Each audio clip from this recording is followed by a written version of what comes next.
we've just spent a lot of time talking about what's broken and where we're spending a lot of time and wasting time and money in some cases.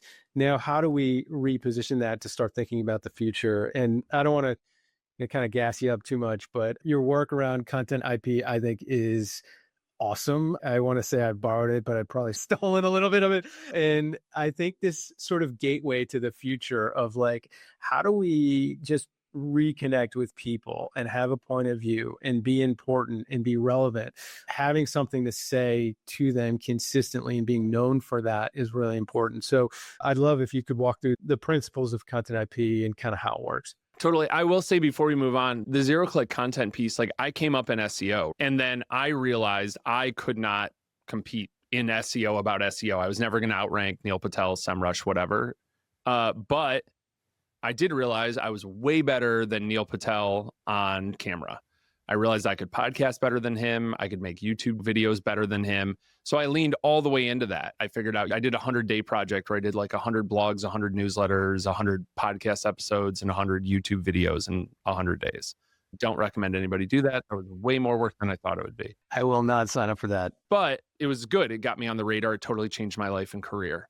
I'd recommend anybody, if you're listening to this, watching this, whatever, do a 100-day project. It will get you on the rate. Like, it's just such a volume of work in such pace that like it's kind of unignorable.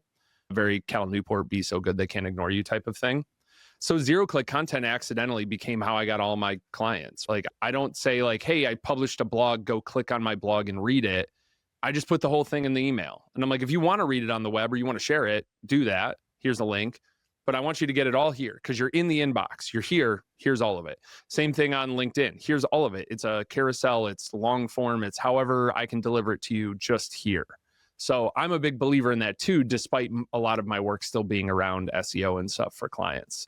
Also on the idea, so content IP came from me being in-house at Active Campaign and loving this company, loving the product. The main value prop of that product was enterprise grade email marketing and marketing automation, $11 a month. It was accessible. That's what you used to have to do to run all these advanced things. And then Active Campaign was like, oh, we can, very Midwest of them, we can just make this accessible to every small business that exists. But then they tried to become customer experience automation. And it was like, you renamed a really good solution that already existed and nobody wants this new one. Respect, again, love the company, love the team there. But I realized like we're naming the solution, we're not naming problems. And this also coincided with what I came to understand. My friend Kurt, who's the director of content currently at ZoomInfo, Kurt Woodward, he's a journalist. And in journalism, these are called conceptual scoops.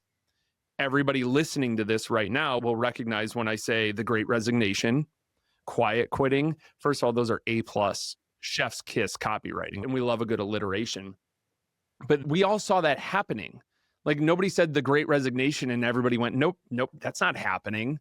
We all saw it already. They gave a name to the tsunami wave that we were all watching wash over us. And all of a sudden that was what we called it. Quiet quitting, Great Resignation, all that stuff. And I'm like, oh, when we just name the problem and we give it a clever, catchy name, we know this works. I remember I was reading a book. I love like personal development stuff. I'm a total sucker for it. It's so woo-woo, but I love it. And this guy wrote that there's a throwaway line in the middle of the book where he's talking about fitness. And he was just like, he says, I remember when my body used to feel like a weapon. I'd never heard my body described like that, but I can viscerally put you in the moment of me in my 20s, standing in the bathroom, looking in the mirror and going, holy shit. And I didn't have the words for it then, but now I know that was the exact moment that I felt like my body felt like a weapon. And I was like, I don't care what you're selling. You could sell me supplements. You could sell me coaching. I'll buy anything you're selling right now. Doesn't matter. You're my new life coach if you want to be that, because you have given me words for this problem that I have felt for a freaking decade. We could all describe it long form. Oh, I'm a former athlete. I remember when I used to be in shape, dad bod, father figure, all of these types of things. We all have long form ways of describing them, but like, all of a sudden I had a very visceral, clear way of describing it. I've noticed the same thing to be true in B2B and tech and whatever, where simply giving words is what I call content IP, giving words to the problem that we solve. All of a sudden we're like, oh, that's called this. And they're like, oh, that is called that. Totally makes sense. Like I talk about checkbox marketing all the time. I've started talking about the content Cold War, which maybe you have to be a certain age to get that. But then again, that's my audience, like us and older. I'm talking about like content Cold War instead of mutually assured destruction, talking about mutually assured distraction.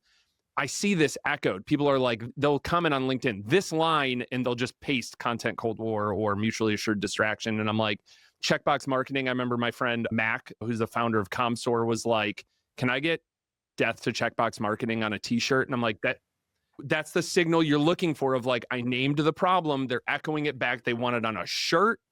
Done. I've become really good friends with Devin Reed. One of the first times we talked, he DM'd me and was like, he's like, I'm so pissed that you named checkbox marketing first. Because we'd all lived through that. Just being in these companies, checking all the boxes. We talked about it a little bit today as well, but not seeing impact from it, just doing more work than ever. Again, I experienced this when I was in-house. Naming those problems goes a really long way because then they trust you, however you solve it. To my point about like, do you want to sell me supplements or be my life coach? I don't care how you solve it. I just trust you more than anybody else. And that's where I think we've lost with like the tactics over strategy piece.